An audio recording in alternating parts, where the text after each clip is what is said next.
మరో ప్రధానమైన అంశం ఏంటంటే బీసీలకు రక్షణ చట్టం.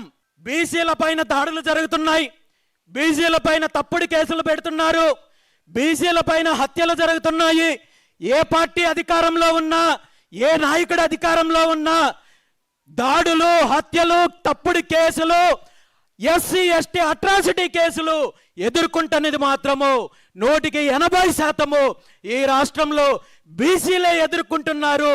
కాబట్టి వీళ్ళకి రక్షణ చట్టం కావాలి అని మొట్టమొదటిసారిగా ప్రతిఘటించింది, మొట్టమొదటిసారిగా డిమాండ్ చేసింది తెలుగుదేశం పార్టీనో, ఆ పార్టీ నాయకుడో, మరో పార్టీనో కాదు. మొట్టమొదటిసారిగా 2023 జూలై 23వ తేదీన ఈ రాష్ట్రంలో ఒక ప్రత్యామ్నాయ రాజకీయ శక్తిగా ఆవిర్భవించడానికి ఏదైతే కంకణం కట్టుకున్నామో ఆనాడు బీసీవై పార్టీ ఆవిర్భావ సభలో నేను స్పష్టంగా ప్రకటన చేయడం జరిగింది.